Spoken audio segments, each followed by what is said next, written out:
अब ये ऐसी सिचुएशन अब क्रिएट होती जा रही है कि पॉइंट ऑफ नो रिटर्न आता जा रहा है हाँ। कि मज़ीद आगे जाएगा। जैसे अब जो सुप्रीम लीडर को इन्होंने असैसिनेट किया, मतलब अब फिर बात किससे करेंगे? आपने लीडर को असैसिनेट कर दिया। ईरान के है ना सिस्टम कुछ इस तरह से है कि उनकी जो लीडरशिप है वो लेयर बाय लेयर है। एक गया तो फिर दूसरा रेडी है, दूसरा गया तो तीसरा। वो सारी लीडरशिप के पीछे बैठे हुए ना, अभी भी बैठे हुए। बाकियों को कौन सा एक्सेप्ट कर लिया? जंग कोई भी हो, ऐसे स्टूपिडिटी होती है, जंग नहीं होनी चाहिए, बातें होनी चाहिए। अब हम टेबल टॉक, हाँ टेबल टॉक एंड पे बात ही होनी है ना। जंग का मतलब यह है कि आपके अंदर वही लैक ऑफ कम्युनिकेशन है, लैक ऑफ कैरेक्टर है, ठीक है। और लीडरशिप जो इस टाइम दुनिया की लीडरशिप जिन लोगों के पास है वो कैपेसिटी में नहीं है लोग, वरना ये जंग शुरू ही ना होती। या फिर इस जंग के जो ऑब्जेक्टिव्स हैं वो बहुत डिफरेंट है।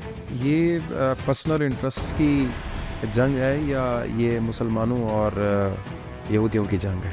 हमें एज ए मुस्लिम तो इस चीज़ को रिलीजियस वार ही देखना चाहिए, और ये है भी रिलीजियस वार, ठीक है। वो स्टेप बाय स्टेप तोड़ते हैं पूरे प्रोसेस के थ्रू। ये सिर्फ एक नहीं, उनके पीछे हिस्ट्री देखना तो आपको पता चल जाएगा। उसने मिडल ईस्ट को यानी यूँ समझ लें कि सारों को ही वो इंगेज किया। मिडल ईस्ट को तो सही इंगेज किया ना। मिडल ईस्ट ये तो बकवास तरीन काम है कि आपका जो हमसाया है वो एक दूर बैठे हुए दुश्मन का सपोर्टर बना हुआ है, तो फिर बैठा क्यों हुआ है? सबसे पहले तो उसी को चपेट लगनी चाहिए ना। सही बात है, ठीक है। उसको अड्डे क्यों दिए हुए हैं अमेरिका को?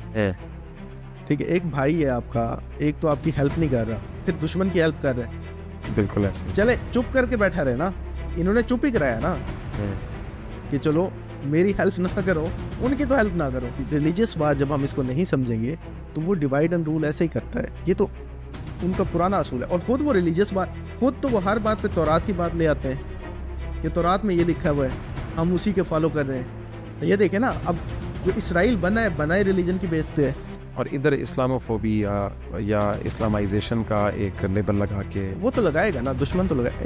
इस्लाम उनके लिए तो टेररिज्म है ना, इस्लाम उनका खात्मा करता है। लोगों की जो सेंटिमेंट्स हैं वो ईरान के साथ हैं, और वो होने चाहिए। इसराइल के अगेंस्ट कोई भी आ जाए, हमारे सेंटिमेंट उन्हीं के साथ चले जाएंगे। जो उन्होंने लाखों बच्चों को शहीद किया है गजा में, अभी भी कोई उनके साथ क्या ठहरेगा? उनके तो खिलाफ कोई कुछ भी आ जाए, हम कहेंगे ये सही कर रहे हैं।